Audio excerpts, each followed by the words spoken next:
are beautiful, we're irrefutable, we are omnipotent, we're militant, resilient, we're autonomous. We are the consequence, we are consciousness. We are the heartbeat of every freedom fighter who came before us, and all will come after. Feral, adjective, especially of an animal in a wild state after escape from captivity or domestication. Alcatraz, Arab Spring, 1 billion rising. Freedom schools, the Maroons, rebellion thriving. We've been rising since the dawn of creation. Sun in the blood of our veins, liberation runs from... Welcome to Feral Visions, a decolonial feminist podcast brought to you by Liberation Spring. I'm your host, Anjali Nath Upadhyay. We begin with a content note or trigger warning. Here at Feral Visions, we go deep, and that often means courageously addressing white supremacist, imperialist, heteropatriarchal, capitalist, settler, colonial violence in order to support healing and transformation. Bypassing isn't an option. The only way is through. The time for denial is over, and today's a great day to keep it real. Amidst the show's focus on unapologetic truth-telling, then, please practice excellent self and community care while listening. Where we can all attain emancipation from oppression, break the chains from Haiti to Tibet and worldwide. Don't forget the resistance in our roots and resilience in our breath. In the blood of our veins, liberation runs. We are standing on the shoulders of the ancient ones. Do you find yourself drawn to native spirituality? Or perhaps you're weirded out by the way that some folks talk about Indian spirituality, especially if you've observed that ubiquitous practice of settlers, both white and POC, opportunistically using Native folks and Indigenous rituals for their own personal healing and self-realization. Or maybe you're Indigenous and enraged at the non-consensual, extractive theft of caricatures of your practices by entitled outsiders who pressure their way into spaces for their own individual benefit. Maybe you're exhausted by superficial assumptions about the notion of spirituality and stereotypes of noble savages. If so, this episode is for you. Watch out, Pocahontases and plastic medicine men. This is not Burning Man. Nope, there's no calling neo-colonial consumption transformative or enabling generalizations here. On today's episode of Feral Visions, we're delving into the romantic idea of Indian spirituality. We'll review the power dynamics through which it's been imagined and maintained within the dominant Eurocentric settler colonial U.S. We also cover the history of this settler notion of Indigenous communities being more spiritual than everyone else. Indeed, our perception of, quote, spirituality, end quote, is but one lens through which we can understand how our minds have been colonized. We'll discuss the material, concrete implications of this generalization, as in who and what benefits from this notion and who and what doesn't in our current neo-colonial context. Join me as we bravely unlearn so that we can then shift our practices and decolonize this society. To aid us on this journey of learning and unlearning, I'm stoked to be in dialogue with Dr. David Shorter. Dr. David Shorter was raised in New Mexico and attended college both at Arizona State University and the University of California at Santa Cruz. He has a bachelor's degree in religious studies with a minor in women's studies and a master's degree in religious studies. After receiving his PhD in the history of consciousness, he went on to teach at Wesleyan University and then at Indiana University in Bloomington. Dr. Shorter is currently a professor in the Department of World Arts and Cultures/Dance at UCLA. He teaches both undergraduate students in the World Arts and Cultures BA program and graduate students in the Culture and Performance MA and PhD program. In 2013, Dr. Shorter received the university's Distinguished Teaching Award. Dr. Shorter's work explores other than human relations and the history of science, particularly the social sciences. At UCLA, his course on aliens, psychics, and ghosts introduces students to the borderlands of science, exploring what gets to count as knowledge, what methods lead to truth, quote unquote, and what are the power structures that enable some voices to count as factual and others as fictions. Dr. Shorter is the director of the Wiki for Indigenous Languages, a digital alternative for Indigenous language revitalization by offering a language translator, Wiktionary, games, and social media site to Indigenous communities. Dr. Shorter's first book, We Will Dance Our Truth, evolves from decades of learning about Indigenous lifeways, primarily among the Yoeme communities in northwestern Mexico. His research website, Vachiam Echa, Planting the Seeds, was the first ethnographic website built in collaboration with the Yoeme people from various pueblos. With support from the National Science Foundation, he's filmed tribal rituals pertaining to both collective and individual healing. He's also the director of the Archive of Healing, Ritual, and Transformation. Dr. David Shorter, thank you so much for coming on the show. Welcome. How are you doing today?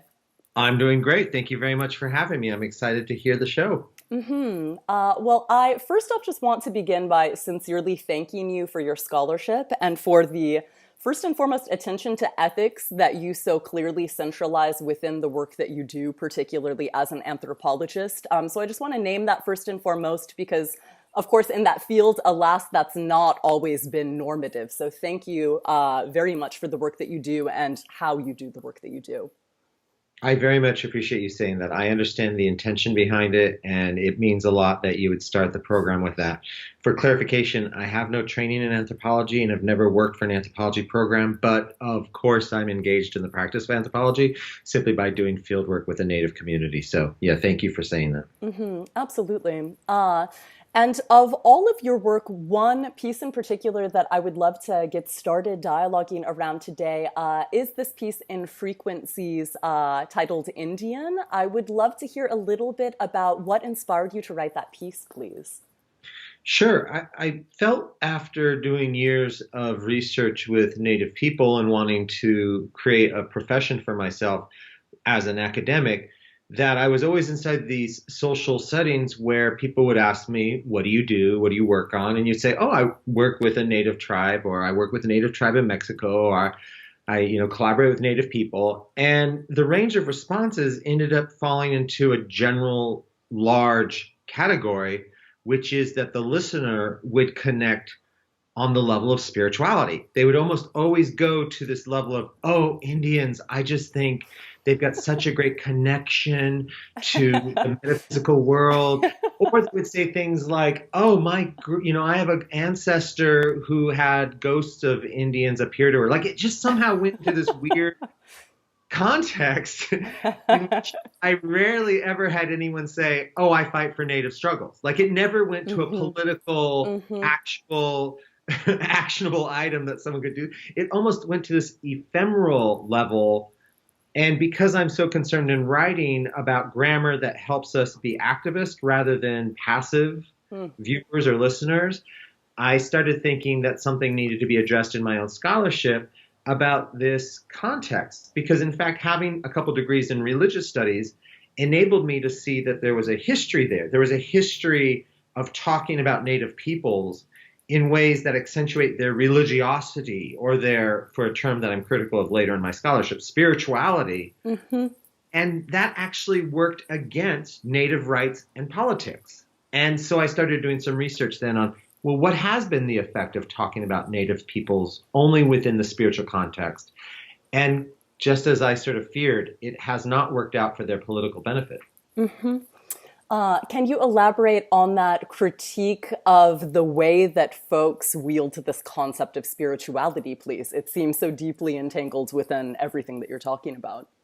Yes, the piece that you're looking at was formative. It was not necessarily aimed at an academic audience, which I think was fantastic because it enabled me to just get some stuff on a page first and foremost before I started researching the word spirituality, which later became an essay that I wrote for a collected volume of scholarly essays, and that essay is called Spirituality, and it's in a book edited by the professor Frederick Hoxie.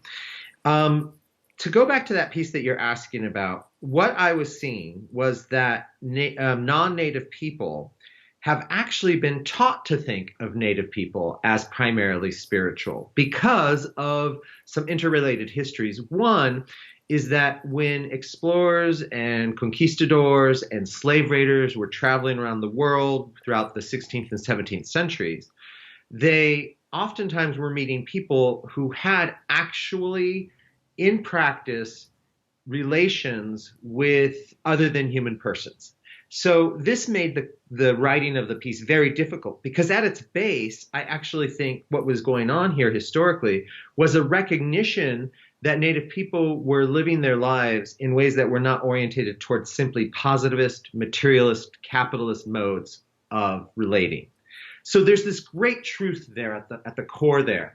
But how to get to that core required perhaps unpacking some of the difficult histories that are problematic. So, for example, if you have Native people as constantly being represented as being in the world of spirits or religion, then in fact they get excluded from the world of materiality, and then that really has a really negative effect on things that are material, like health, like funding, like land rights. All those aspects that are incredibly material are sort of not on people's minds because they've already been told to think, Indians, they really are only related to us in the sense that they have something to offer us spiritually.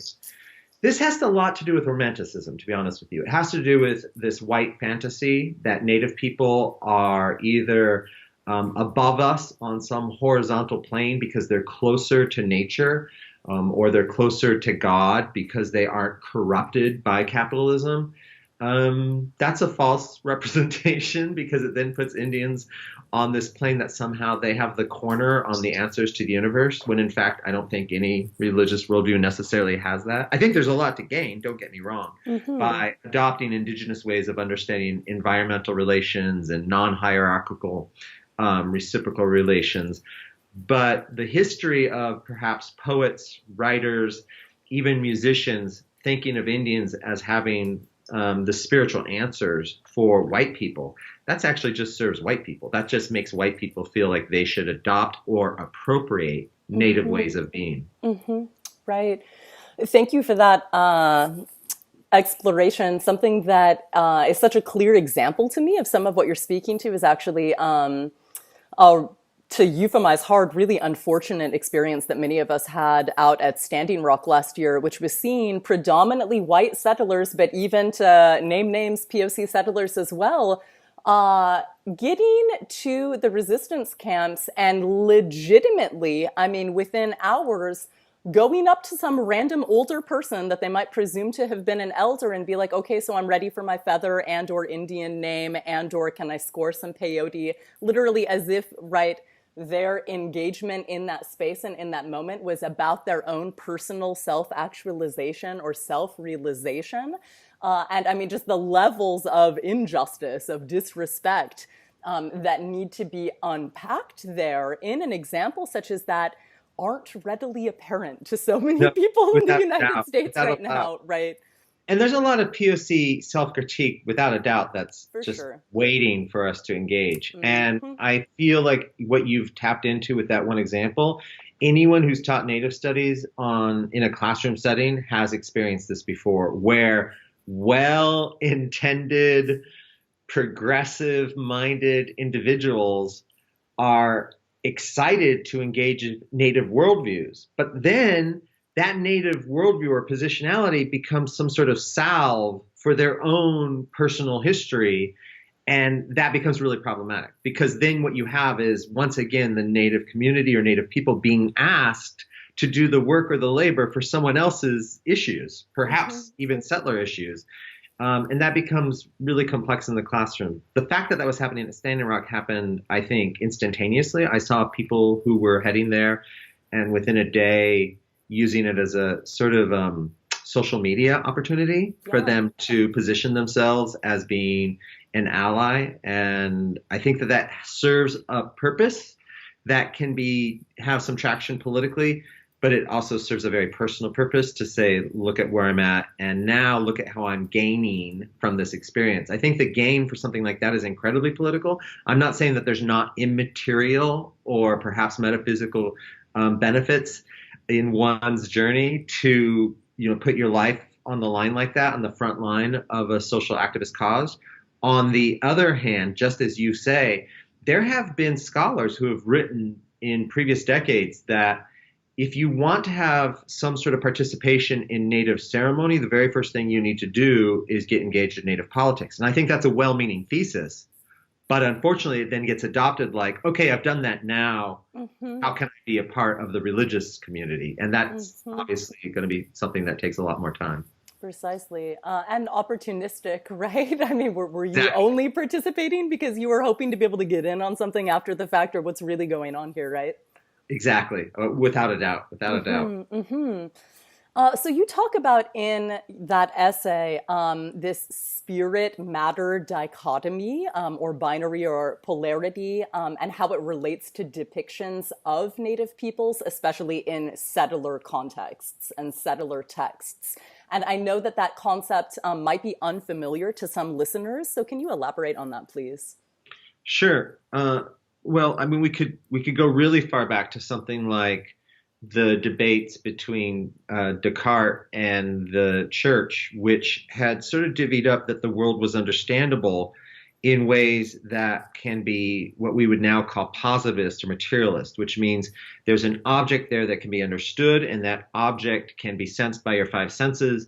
And those are the things that we will leave to science. And the development of the universities really depends upon this method of understanding our world, which relies on the observable object. In fact, that's really the key word there of objectivity and object-oriented thinking.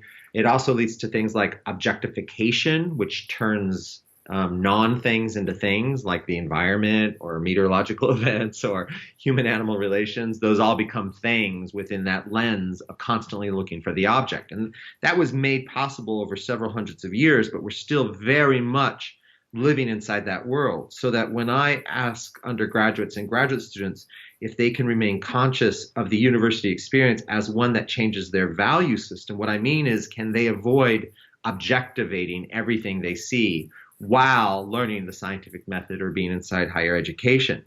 The other side of that long history, though, is that there were aspects of living that then get pushed outside of the view of what science can ever tell us.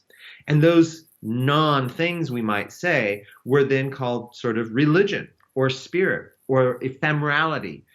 That is why for oftentimes when you look at specific beginnings of disciplines, including psychology, including sociology, including physics, you have these original thinkers, oftentimes privileged white males, who had a very deep interest in the immaterial, and they quickly learned that they needed to stop doing that research. They needed to focus on the materiality. Oftentimes, you have these disciplines like religious studies, which was one of the primary sort of core disciplines in the beginning of American Indian studies. And you have literature, which is at a key here, which is looking at fiction writing or poetry. Again, more ephemerality, things that are really about the subjective and the emotional world. Doing some of the preliminary work in Native studies. Now, why is that? It's because Native studies was never associated with something like science studies or the history of science and technology. That's why you have really great scholars now. I mean, coming to mind immediately is someone like Kim Tallbear, who's really looking at the way the history of the science has excluded indigenous perspectives. And the reason why it's done that so easily and perhaps so casually is, what do Indians have to offer? The material objective study of the world. Indians belong in the immaterial. Now that has political ramifications, of course, because that means there's less legal research, there's less data being collected and interpreted across the university on aspects of indigenous materiality. And so that's why when we get to issues of like land claims, many lawyers will take the route that they have to support indigenous rights based on the ephemeral aspect of, well, Indians believe that the land is important. Or it's much like a religion. You know, for white people, we have churches, but Indians have the land. Those are really I think, crappy arguments, to be Yeah, honest with yeah. you. They make sense. They totally make sense. And you can see why Native people have even adopted some of that language, because they look at white settlers and they think, okay, what do they value a lot? Oh, they seem to value God and religion. Okay, we'll adopt that language to speak about ourselves, because then they'll understand how important these aspects of our world are. But in fact, even though white settlers say that, we absolutely have turned our churches into corporations, and we absolutely will sell you or put on the capitalist market things having to do with our religion. So it wasn't a great bargain to strike, but it is understandable. I can compassionately look at what previous generations of Native leaders and Native voices were attempting to do. Right. I don't know if you've seen, this is really evoking for me Karen Ingalls' The Elusive Promise of Indigenous Development, Rights, Culture, Strategy. So exactly, right, that assertion that she's making that's so on point and tragic in part, if you ask me, right, sort of surveying in the past few decades, this imperative to utilizing what gets called, right, culture-based strategies globally for advocacy, which how often translates to, and there's something that is so extractive and exploitative, and you want to talk about objectifying, about this imperative to sing a little song and do a little dance and maybe right, and this is articulated into all the spaces as opposed to just right. That's right.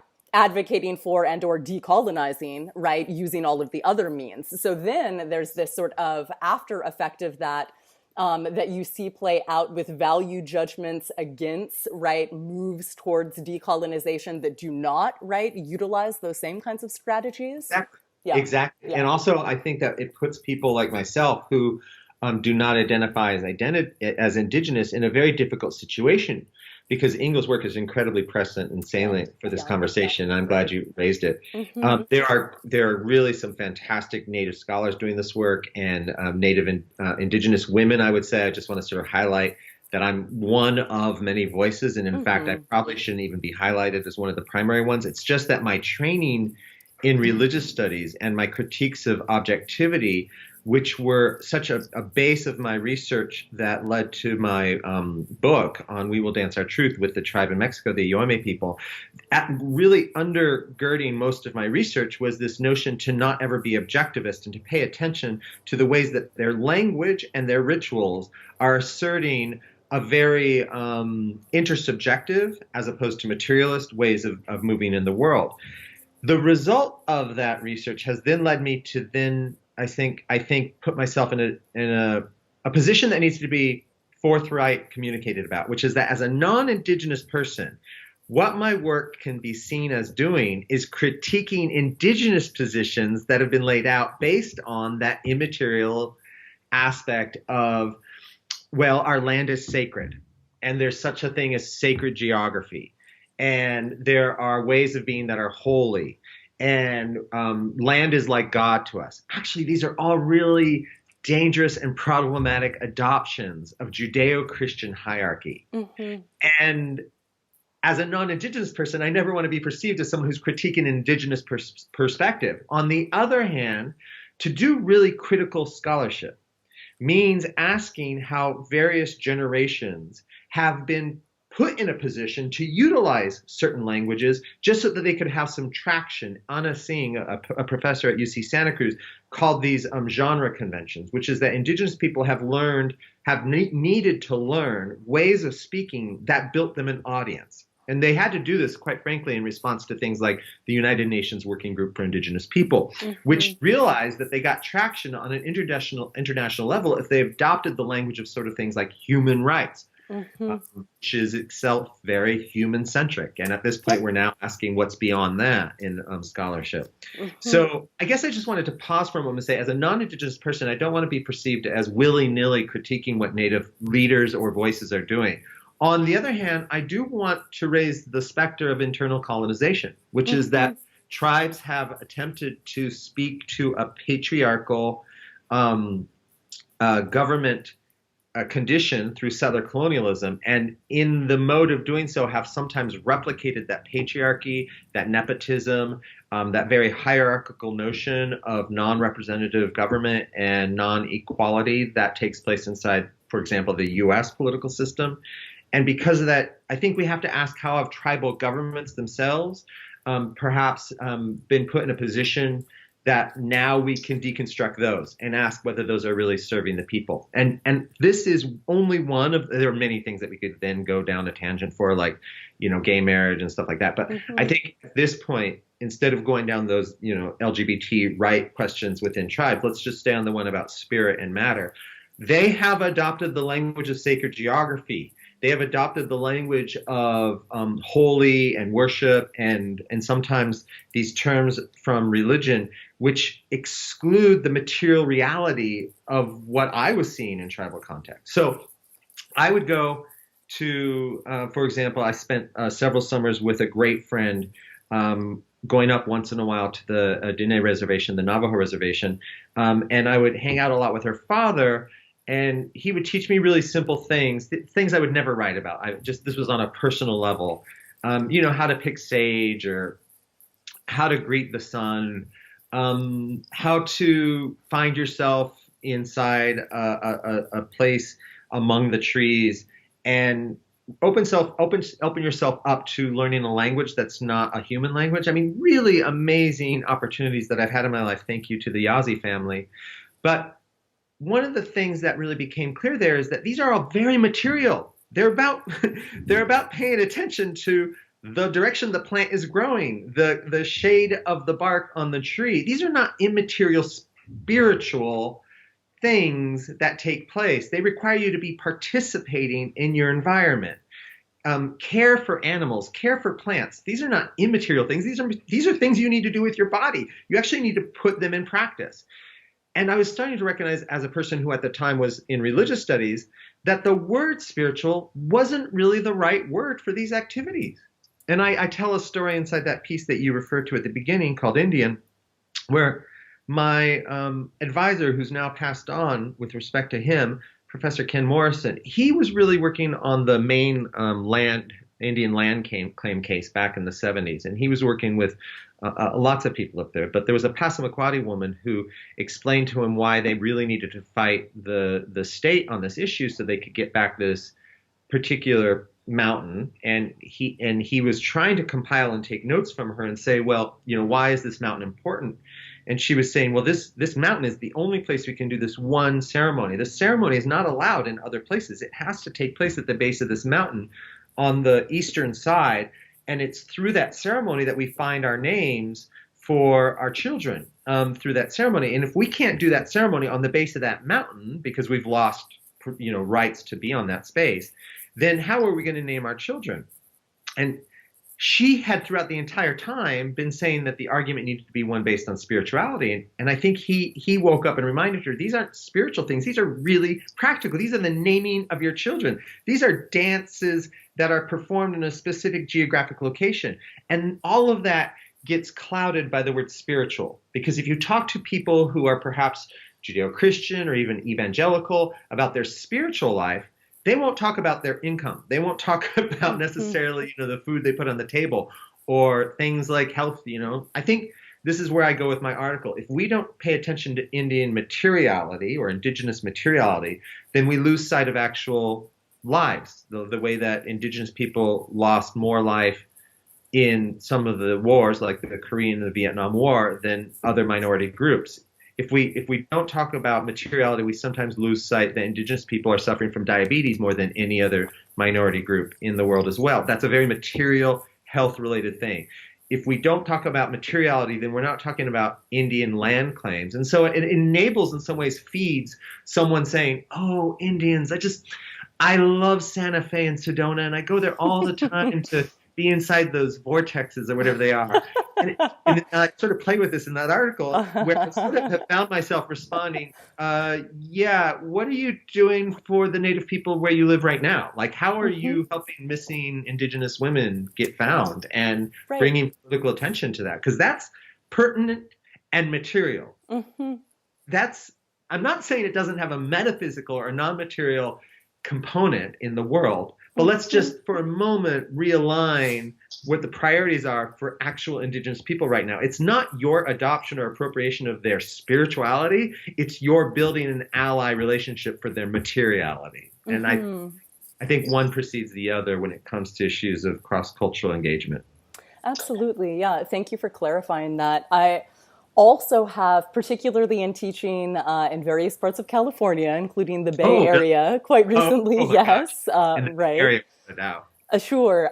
It is in some ways sort of ground zero for settlers that may have, say, bought an alleged right admissions to a so-called sweat lodge from a hippie, but that don't know the name of the tribe whose land they're occupying. So this kind of dynamic that you're speaking to, and particularly in this moment in time where some folks are sort of at the precipice of beginning to realize that perhaps social justice rhetoric actually is incommensurate with decolonization, that maybe there, are some sort of problematics to sit with and reflect upon quite carefully around all of that. Exactly. To unpack some of that, right? Mm-hmm. Because you're on the verge of sort of saying it, I actually want to create a space in this conversation to say that I have not, in my work, in that piece that you're referring to, or in my larger piece of spirituality, attempted to exclude off of the table the consideration that there are deeply emotional, metaphysical, immaterial aspects to life. I myself have a private Reiki practice. Sure. I myself am teaching constantly about how we need to decolonize the sciences, particularly in terms of method and how it's objectivist. I recognize that there's more at play in the world, things that we might not see, things like ancestral relations, things like human-animal relations. I just simply want to put the brakes on non-Indigenous people rushing to those first and foremost as their attachment to how to engage Indigenous communities, because I think that itself is problematic. Then, once you work to decolonize perhaps your desire, why do you want to help Indian people? Decolonize your attachment to this notion that of all the aspects of Indigenous community you should be related to, it's their religiosity. That's a very odd thing. I mean, as a person who, without a doubt, has been part of multiple Indigenous ceremonies, it has always been a surprise to me because it was never my goal to get in there and do that. My goal was to go in and talk about how can we get you more land rights? How can we create an argument that will empower attorneys and lawyers to fight for your sovereignty, your geographic sovereignty, without relying on things like claims of sacrality? How about we rely on claims of you've actually had an active, practical, logical relation with this environment that has existed longer than any other human on this continent that we know of. And let's just start there as the actual legal premise, that the relations are not some sort of metaphysical and material relations. They are practical, they are logical, one might say they are rational, even if they are not objectivist. Thank you for that. And on that front, I mean, there's so much that we could get into here, to be sure, but there seems to be so much sort of bypassing to invoke one language when it comes to settlers, especially, say, folks racialized as white that have so much work to potentially be done within their own ancestry in the name of healing and the name of returning to balance. So also to be curious around, this is something I do with my students on a regular basis, inviting attention to what else, is laden within that desire.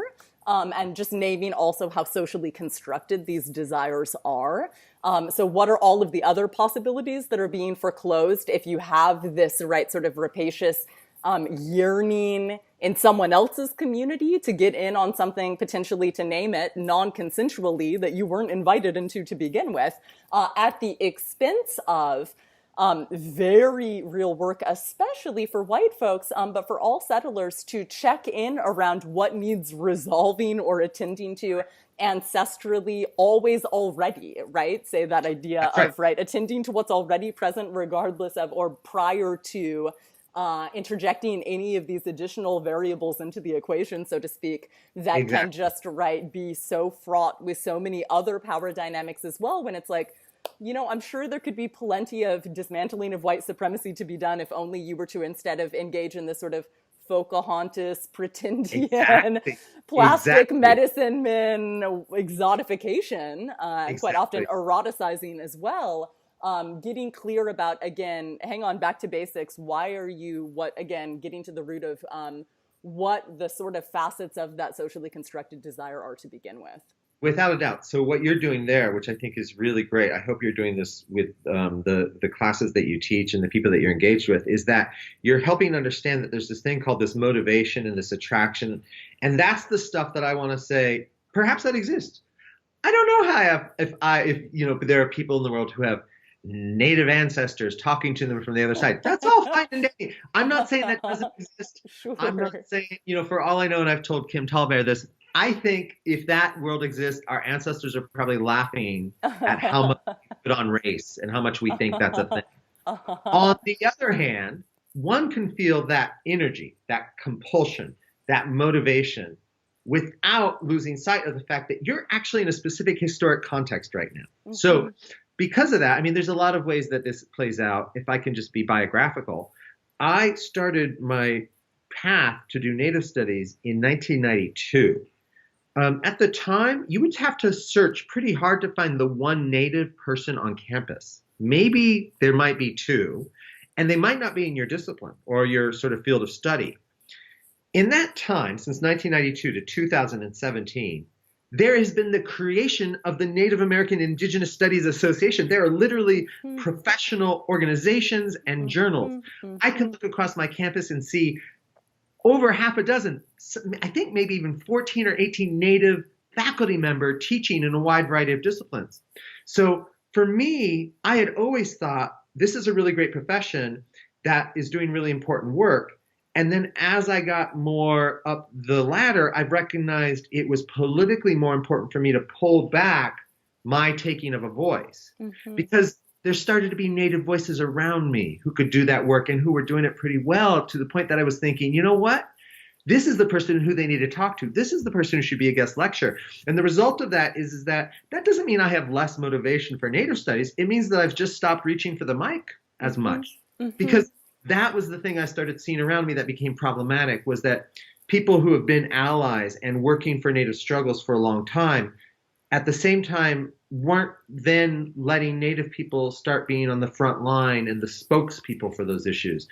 I think that there's work to be done. And this, you brought up peyote before. I was actually a participant of the Native American Church for about 3 or 4 years when I was in college. And I never, ever write about this. This is my life. It's not my research. It was a very instrumental aspect to who I am. And when I started going there to the NAC meetings, it became really clear that what they needed help doing was cutting wood the 5 days before the ceremony.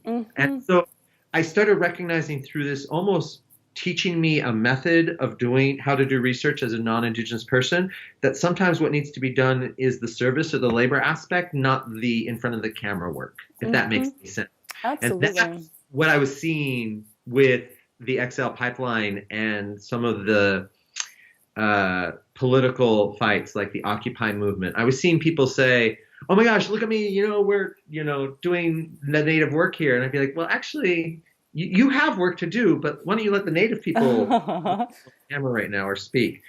This gets a little bit more to the material aspect of it as well, which is that there is material, practical work to be done. And for academics, it exists oftentimes in the world of scholarly engagement. But as you know very well from your work, it also exists for artists and activists, and a wide range of, there's a lot of fronts to be fighting on right now, particularly within this regime of our current political system in the U.S. and to a certain extent in Canada. I mean, you have in Canada a leader who uses a lot of lip service for Native rights, and but in action, you don't really see it there yet. Maybe it's forthcoming. But anyway, the whole point of that is there's a lot of work to be done. What doesn't need to be done is some sort of adoption or connection to Indigenous spirituality. I mean, that might come because of larger questions about the cosmos that I can't answer and shouldn't answer. But it's not because you earned it or deserved it by putting in some labor for Native rights. Right. Thank you for that. Trudell is such a great example of this more sort of benevolent, so to speak, right, settler colonial mentality. So whether it's rocking the Haida tattoo because you're so reverential, and just really, an invitation to pause, to put it mildly, and to really begin to examine what precisely does that mean? Who asked you to do that, and on behalf of whom, and as opposed to what, and again, what other possibilities are not coming to fruition that could be much more substantively meaningful in terms of you're getting clear about your positionality and the power dynamics imbricated within, latent within your being in a consumptive, sort of appropriative, extractive place to be doing that to begin with. Without a doubt. And I see it inside the hipster community in Los Angeles all the time. And I'm able to see these people and, have a drink with them and realize that's a really good-hearted person. That person wants to do good in the world.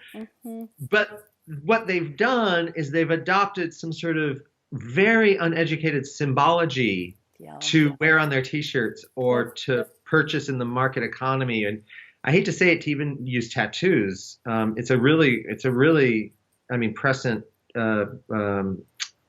subject.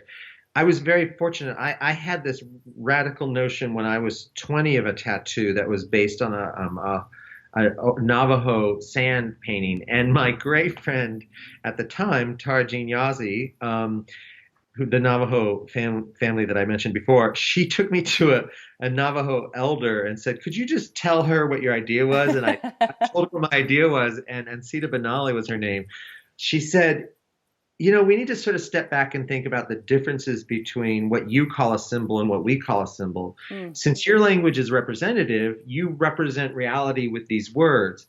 Our language is generative, so we're creating reality. So art for us is not the representation, a thing. It actually generates and then calls that being into presence. And that design is a being, a person that you have no relationship with, and now you're going to put it on your arm or your back. You have any idea what that power of that is.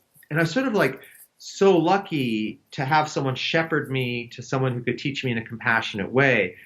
And it's really unfortunate because I see people around me all the time. And I don't just mean 20-year-olds. I mean 30-year-olds, 40-year-olds. People really are well-intended who will come to my office and say, I would love to work with you because I'm very interested in, and then they drop that $10 million word, shamanism. Or I'm really interested in native ceremony. And then, like you just said minutes ago, you'll ask them a few questions. Oh, really? Where have you been around here? And you recognize they have no idea that the Tongva have, things to do a mile away from campus. Or they have no idea that, there's Kumavai people walking around on this campus with them. They've associated with something in the past that's behind us. And I think that draws us full circle back to the beginning of this conversation where no matter how good the intentions are, they don't really have a notion of the context that they're currently in, which makes why it's so important to have Native studies on campuses. And I don't mean necessarily within ethnic studies. I mean Native studies departments, campuses are bringing this conversation to a table. It's happening really fruitfully in a proactive way in Canada, I think, right now. You have so many great Native studies programs up there. Here in the U.S., we've seen in the last 5 years, particularly at places like Illinois, the decimation of those programs that were really doing that frontline difficult work. And then you see some sort of right-wing agenda in place among the university administrators to squelch it.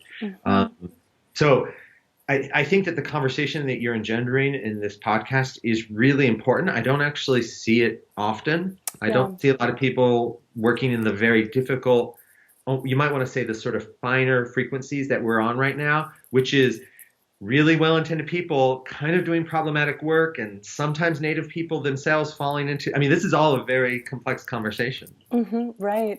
And speaks to the ways that we've been differentially internally colonized, right? The need for a very sort of disparate, quite literal decolonizing of the mind as interconnected with all of the things, which is going to look different in all of our communities. And there might be some connections and similarities, of course. Right. There was this great, you just hit on something that was really key about this, I think 1992 movie called White Shamans in Plastic Medicine that Luann Ross did with Dan Hart.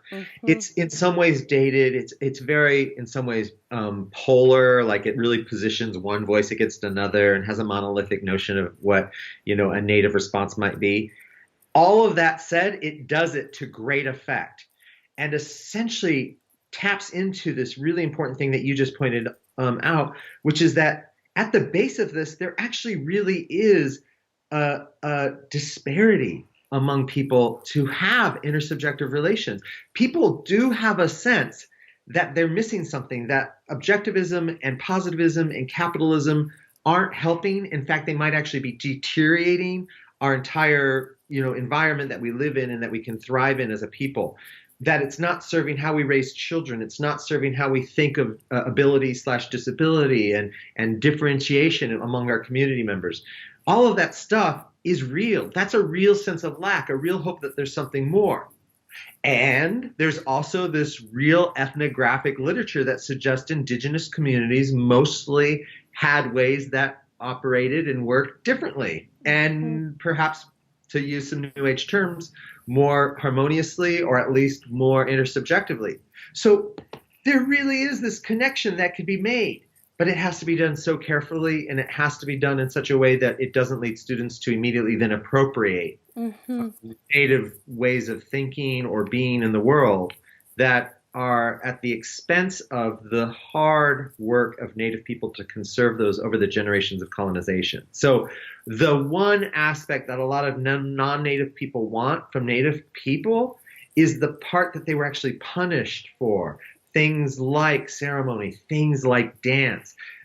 This interest in Native language, I think, is a little different. I actually think more people should be learning Native languages, regardless of how you affiliate yourself. But when it comes to ceremony and ritual, stories and worldview, that sort of stuff, I mean, Native people died for hundreds and hundreds and hundreds of years. That's the thing you want? That seems really decontextual at this point, Right, precisely. And that's the thing, is in a neo-colonial context, having to name that context that any of these actions are situated within, what does it mean for someone that in that context might have all of the power and privilege accorded to them to buy into this same? To me, it's increasingly important to just name with clarity the sort of extractive mentality that whether it is, right, pulling fossil fuel up from beneath the Earth's surface and or taking non-consensually from a community that is not yours,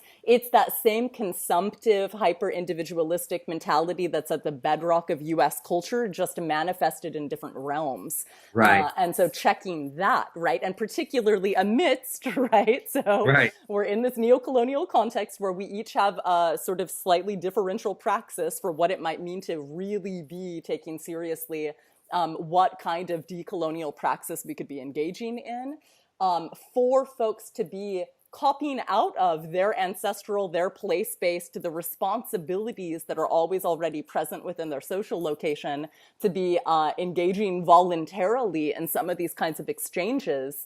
Especially say for some of my students that are racialized as white, I have to ask, but also say some of my students that are racialized as Black, that have been, right, are descendants of folks that were forcibly brought over through the transatlantic slave trade. What are the stories of your, to invoke this vexed language, sacred or spiritual traditions to pass on to your future generations? So there is so much to get into there in terms of the forms of, right, obfuscation, of bypassing that are taking place that have to be situated within that context that you're speaking to, that is indeed still a neo-colonial one, right? Absolutely. I think you've used such a key word there, which is extractive. My project is this thing called the Archive of Healing, Ritual, and Transformation, which is really looking at a non-objective way to think about healing practices. And so it's not necessarily Native studies anymore, but it's Native people obviously have very non-objective ways of thinking about healing. So without a doubt, my 20-some years in Native studies is helping me do this next project.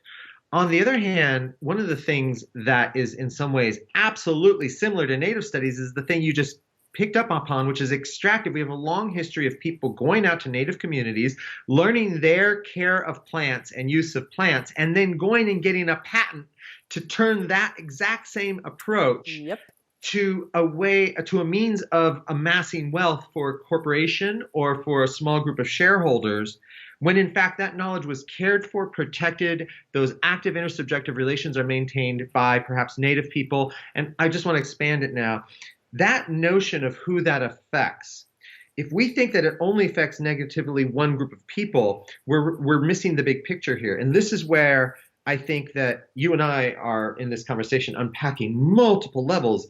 There's this other level, which is that the generation that I'm currently teaching, which is ages 17 to 22, I would say, for undergraduates, also lives in a world in which music should be, drawn from whatever country you need to, and an artist can wear a bindi da or wear a headdress, and it's all just play, and it's all art, and all art is free to cut and paste and mix and match. And the result of it is that we've lost a sense that perhaps communities are going to suffer if, in fact, everything is constantly extracted from them, including their rights of control of representation. They can't even control the way that they're represented because, as you pointed out, the power differential is so great. It's not just that as a person with a PhD who could find a publisher fairly easy these days, it's not just that I could misrepresent a Native person. It's that I then have this privilege and power to take that misrepresentation and move it around the world so quickly. So you see people like the Kardashians or Pepsi making a faux pas in some moment of being on a set in Hollywood. It's their power that enables them to take that misstep or the mistake, and it also gets distributed around the world within a minute. It's like it's just on the web, and it's just bam everywhere. So because of the interconnectedness and the compression of space and time at this particular moment, it makes all the mistakes you and I talked about actually have a higher impact, which makes them more necessary to think through anyone who wants to be conscientious about this type of cross-cultural ally building. Thank you for that. And it ties in so deftly with what you were speaking to earlier about how so often folks are inadvertently forced or pressured into playing up to the stereotypes that outsiders have of whether it is themselves and or their cosmologies and or their worldviews or any aspect of their group or collective identity. And so that's so insidious also, particularly with the age of technology that we're currently saturated in, inundated within, because when, so many different phrases would articulate, lies are as pervasive as they can be, or misinformation, disinformation saturates the cultural water that we're wading in. It can be seemingly impossible for folks to wage any kind of counter narrative actually rooted in who they are or self-referentially how they or their family or communities understand their cultures. Additionally, then, we've got to invoke, say, notions of hegemony here, or when an oppressor class, so to speak, that's part of the nature of oppression and hegemony, gets to name, the dominant terms of the debate. I'll let you know who you are and how I understand your worth and what's interesting about you. So then we have youth, we have people in all of these communities that don't have any semblance of agency or autonomy in terms of self-articulating, because we've been so hustled by this sort of hyper-saturated media environment that we happen to be in, where so many outsiders narrativizing of who we are supposed to be dominate. Absolutely. I can't help but bring this right home directly to what you're doing right now with this podcast, because the ability to control the dissemination of information is something that we thought with technology would be democratized. And I was very fortunate in graduate school to have as an advisor Angela Davis, who helped us understand the work of Herbert Marcuse, who at one point theorized that there would be these revolutions that take place in which you will see society recognize the issue about racial difference, and it would take the form of some sort of unifying of civil rights. And that there would be this upheaval in terms of women's rights and gender, and in terms of sexuality and sexual desire. And he talked about one of the phases as being this technological revolution that would really help people who were resisting government control to take a stand within that government and have a larger voice in it. And I think for the first 15, 20 years of the technological revolution, when we saw the advancement of email and the internet, that we thought that it might be happening. Well, in the current debate this week about net neutrality that's taking place in the US, we see that, in fact, the government has learned that they are going to need to control things like the dissemination of information through websites, through the ability for people to open up their smartphone and get information about what's going on in the globe. And inside my own work, which I've created 3 digital projects, Indigenous Language Revitalization website, and a website that disseminates a documentary film in Yoeme language. And anyway, the point being is that as I was paying attention to how technology was working in this pueblo in Mexico of indigenous community members, I noticed that they never really had landline telephones. A lot of people never have had TVs. They live in mud thatched houses or tin houses with some brick. But now, 2017, everyone has a smartphone.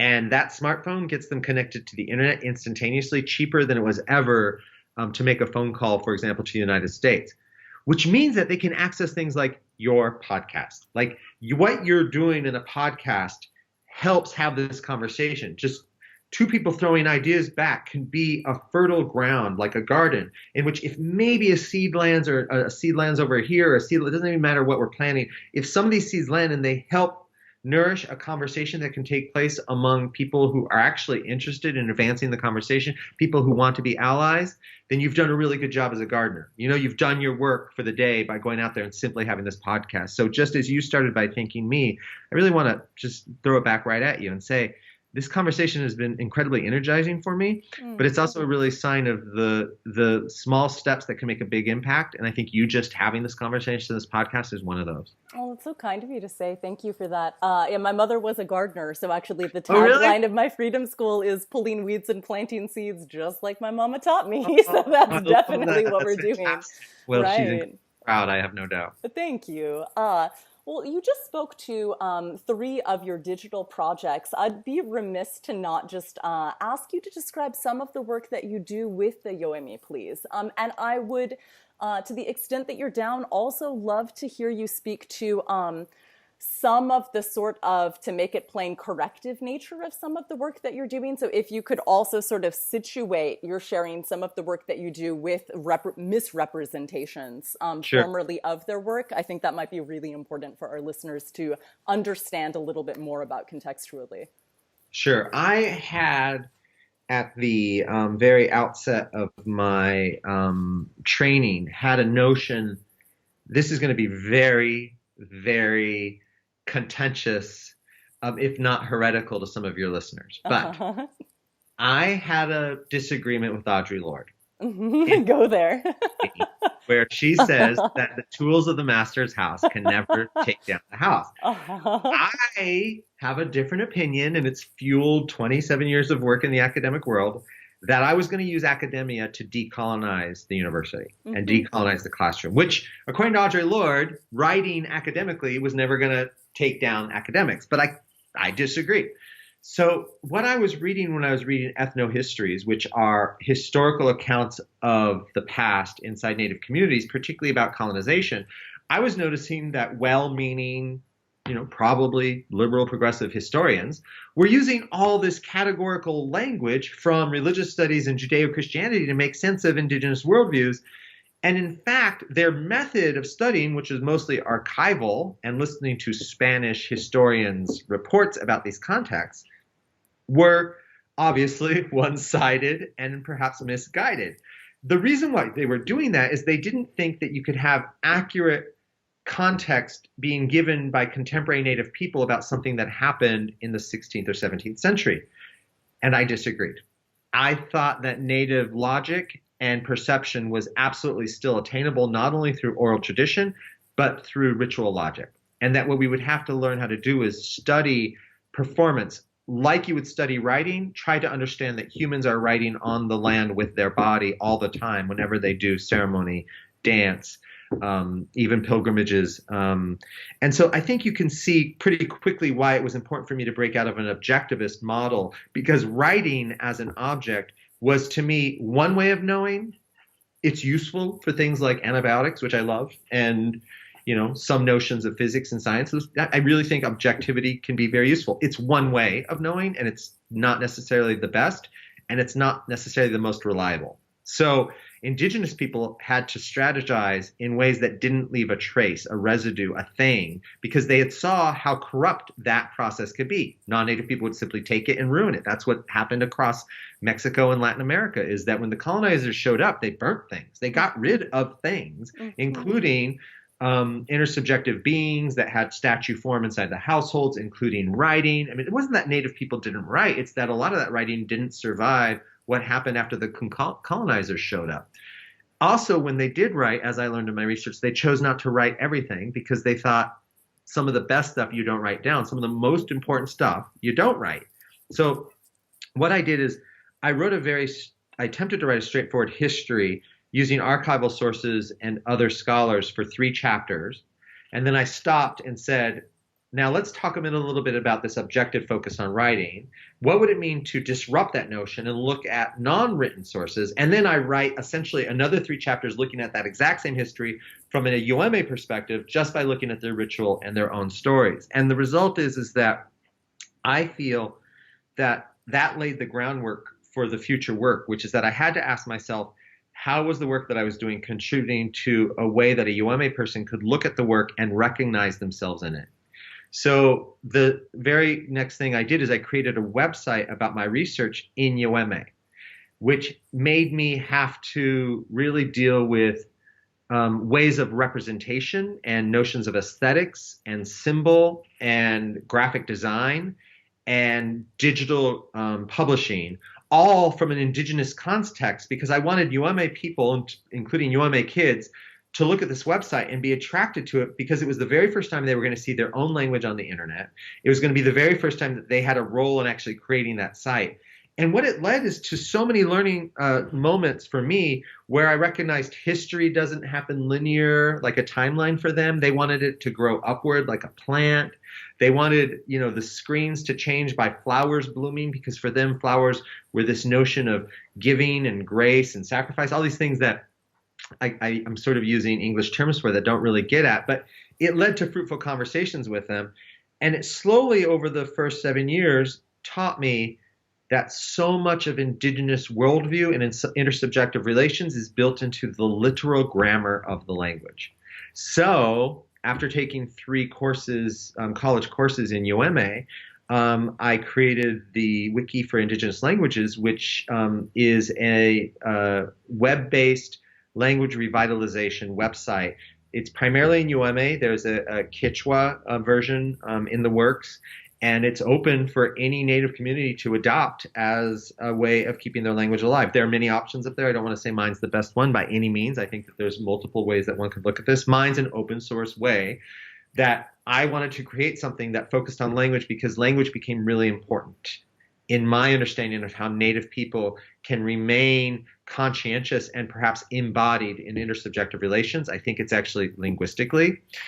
After that project was finished, I started doing these series of articles on themes that really interested me. Because I apprenticed with a Native healer in my last 4 years of field work, I wrote a piece about healing and about how it was important to decolonize our sexuality, because this notion of healing power was very much attached in the UMA context to the healer's sexuality, and in a way that just sort of opened my mind to think, wow, what would it mean to decolonize sexual desire and our notions of categorical and objective thinking about sexual identity. So I did a piece on that. I did a piece on spirituality. I did a piece on indigenous cartography and geography, sort of like thematics that I'd been wrestling with for a while. Then I made a film in UMA because I wanted to see what it would mean to make a documentary that was inside the indigenous language, as well as in Spanish, as well as in English, and not translate things, because I felt like there was so much violence done through the process of translation that I just wanted to experiment in film form with this documentary about this one ritual, in which I am the only person to have ever filmed it, because my main collaborator of 22 years, his family said, you should film this ritual since he worked with you for so long. Why don't you also film his death, his ceremony, just as he enabled you to film his life? And it was sort of my last piece of field work, which is that I was going down there. My longtime collaborator had passed away. In UMA, you would actually say his name, Tuka'u, which at the end means he's passed and we're saying his name with respect. So Guillermo Tuka'u, I was able to film the death ceremony for him. But then when I made that film and sent it out to film festivals, it was constantly rejected. People were just like, well, we can't show a film that's not translated because it's not in English. And I was able to then say, as a means to, again, answer your question about how does the work that I do respond to perhaps counter positions. One is that I just don't actually think you should translate stuff. I mean, people are like, well, what word do you want us to use if it's not holy? I don't know. How about using the word in the native language they use? Because I guarantee you it's not the word holy, which is English. Well, what am I supposed to use instead of spiritual? I don't know. Why don't you use the Lakota word? Because why are we so attached to using English as a means to communicate Indigenous worldviews when those worldviews are embodied and engendered in the Indigenous words? They're not engendered inside the English words. So I'm constantly struggling with my students who are like, well, then how would I do this work? I'm like, well, then you're going to have to learn some of the native language, aren't you? I mean, that's kind of the key to that kind of research.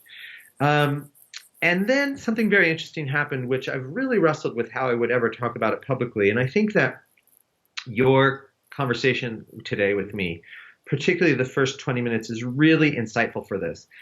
My long-term collaborator who did not pass away, I really had two. One passed away and one who's still very much alive. He was sort of the person who very much put the work in my hands and invited me to do the research with him. He invited me to go down with him and make personal contacts. He was a governor of a pueblo. He wrote 3 of the dictionaries. I mean, he's very much a very, I know the word is problematic to say traditional, but let's just say he was raised in a very Aboriginal family.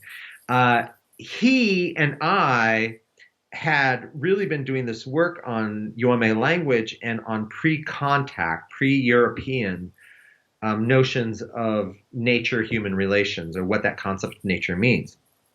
And we were both informed in 2013 that we had to stop saying we work in any way with the tribe because the tribal officials didn't actually like our work. I mean, the tribal officials were hoping to open a golf course and a conference center and a casino. They wanted more land rights, in which those land rights were really going to be granted to them by the state if they played along with very U.S. governmental notions of land and human land relations. And they saw our work as being a hindrance to that. And so that put me in a really difficult position because I have always, as a Native Studies scholar, said I would do this work as long as I'm working collaboratively with Native communities, because I never want to speak about a community. I always want to speak with them if that's possible. So I really appreciate the invitation for this podcast, but I don't actually actively consider myself as a person who's doing anthropological or field-based research with a Native community right now. I still have very active relations with other Indigenous scholars. We read each other's work. I still do peer review for the Native Studies journals, but I do not speak in any way about Yoame research at this point, though I'm still very proud of the 23 years of work I did with that community. And I have no doubt at some point there will be other relations with Native communities. Right now I'm working with healers and knowledge bearers about plants, and working on this new project that'll go, I'll probably take it public and live in 2018, called the Archive of Healing, Ritual, and Transformation. Some of the advisory board members that I've already collected are from Native communities, and they're helping me understand things like intellectual property rights and what should and not should be said about their healing practices. They're helping me with my own garden in the back and using, plants. And so I don't have, I would say, ongoing institutional review board approved working relationships with a Native community right now. And it's important for me to be upfront and honest about that. Thank you for sharing that, particularly as communities are heterogeneous and are not monolithic. And it's so important for folks that are doing work as outsiders with other groups to be able to recognize the complexity of that of course, that's going to be an issue, right? And this is a really key component, is because all the time you hear graduate students and undergraduates and well-meaning people say, oh, I'm working with the Navajo. The Navajo? Tell me more about the largest land-holding Native community in the United States, spread out across 4 states, U.S. states, with something like 3 dozen chapter houses that each one controls its research practice. You're working with the Navajo. Okay. Right. I'm not saying it's not possible, because I definitely know people who work with, the tribal council. But even then, what's that statement saying? You're working with people like maybe 8 or 13 people who approved you, and that council's changing in 2 years. Like, it's a very complex thing. But ethically, I know what I'm doing, and I can't rightfully say I work with the UMA right now. I have families who are upset that I don't come down as much anymore. I have, obviously individuals, elders, teenagers, people in their 20s who thought my work on UMA sexuality was really important because they're members of LGBT communities and they really wanted me to continue that path. But I'm working in a political context right now in which it would be very easy for someone who didn't like me or my work to come after me and say, you're not working with the tribe's official permission, and because of that, you're working unethically. And so we've seen people, particularly some colleagues at my own university, who've really had their careers damaged because other Native people have come after them for not working with the tribal council on the research that they're doing. And let's just say I understand both positions. Mm-hmm. Oh, that's so real. I appreciate your highlighting that nuance. Yeah. So out of respect for your time, we are just about coming to a close, but there's one last question that I just have to ask you. I saw on your website that you teach a class at UCLA that is titled Aliens, Psychics, and Ghosts. And I'm so very curious to know a little bit more about that class. Could you share with us a bit about what the sort of journey of learning and unlearning is that you're curating in that space? Sure. I love that class. I've been teaching it since 2005. It has a attendance of 120 and a wait list of over 300 people who want to be in it every year. Mm-hmm. It's mostly students from the sciences, what we would call the STEM disciplines, because they want a college credit for something that has them really querying and asking bigger questions about things like reality. But it obviously includes things like conspiracy theory, claims of sexual abuse. What is the relationship between someone's claims for truth and whether that's true for you just because someone else claims it? But at its heart, you asked me to sort of pull out what is the one thread. I will have to say it's really a critique of objectivity. It's a critique of objectivism as it's worked in the sciences. We attempt to understand the scientific method very closely, and then we look at how the scientific method leaves certain questions off the table because they seemingly can't be duplicated in research practices. So, for example, the stuff that happens on the level of the mind or consciousness has been so rarely attempted to be understood because of that debate that Descartes lost. And because of it, it affects what we think of as health. Mm-hmm. It affects what we think of as human relations and human relations with non-humans. It affects our notion of what happens before we're born and after we die. And I think that if I go around the room with 120 students, I say, okay, now who of you here have had, a presence in your room? Who of you have had a premonition of something that happens? Who of you have thought of someone and then that person calls? And then you go around the room and realize like 90% of people have had these sort of things happen in their life, and yet there's absolutely no scholarship or academic literature that they can rely on for that. Why? Why would something that's so, and perhaps a component of living and breathing, be not at all attempted to be understood? And the result of that query is, again, kind of what is at risk here with that very first article you asked me to speak about, this focus on objects and object-oriented thinking. Mm-hmm. Right. Yeah. What a beautiful way to come full circle. I really appreciate all of those insights that you've shared.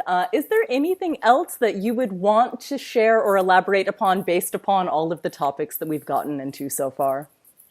Well, the one thing I would say is that the piece that you started off with, Indian is the title, Inside Frequencies, has a very colloquial, perhaps conversational tone to it. And if anyone was very interested in exploring those issues further, then I would direct them to the piece called Spirituality, which is in that Fred Hoxie book. And they could find that and all my essays at www.davidshorter.com, which I know sounds incredibly corporate and stuff like that. The only reason that exists is as a faculty member who also does consulting with media. It's useful to have one website that one can change on any given time and then just redirect everything there. So if anyone goes there, they can go to the link at the top called Essays, and they'll be able to see everything I've written for both popular outlets as well as for academic outlets. Great. Well, thank you so much for everything that you've shared and for your time. I'm sincerely appreciative of it. Thank you so much. This is a really great avenue. I'm so glad that you've made this possible for people. Thank you kindly.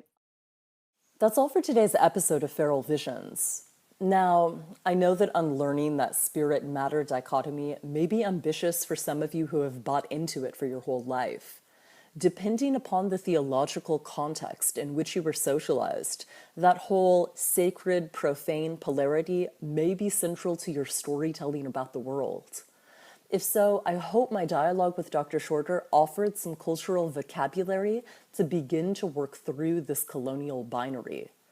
Perhaps it has you reflecting on how you've perceived yourself and your cultural practices and other folks and their cultural and place-based practices. Maybe you've condensed the totality of your being and that of others into these limiting categories based on external pressure to do so far in life. Well, guess what, beloved? Like Arundhati Roy reminds us, we don't have to simplify what's complex. Feel free to share your musings around this in the comment section below. If you'd like to learn more about the topics that Dr. Shorter and I discussed, check out liberationspring.com for our Winter 2018 class titled Our Spirits, Ourselves. All the course materials are available for free on the site, and you're welcome to apply for our community class from anywhere in the world. Freedom is ours, yeah, freedom is ours. That's it for today's episode of Feral Visions, a decolonial feminist podcast brought to you by Liberation Spring. I've been your host, Anjali Nath Upadhyay, and I thank you for listening. I'm also curious to know what this dialogue evoked for you. I invite you to post your reflections and questions in the comments section below to continue our collective journey of unlearning, remembering, and imagining. If you want to share feedback, such as segment ideas or potential guests you'd like to hear on the show, email liberationspring@gmail.com. And don't forget to follow Feral Visions on SoundCloud or iTunes, where you can find our show archive. If you'd like more information on this show's topic or to donate to the project, check out liberationspring.com. Thanks to Catherine Petru and Nicole Gervasio of our technical production team, and Climbing Poetry for our theme song. Be sure to tune in for next week's episode. And, in the meantime, let's make our ancestors proud. The power of the people is louder than the evil, deceitful and coward. People in power, all power to the people. It's the hour of the peaceful. Freedom is ours, yeah, freedom is ours.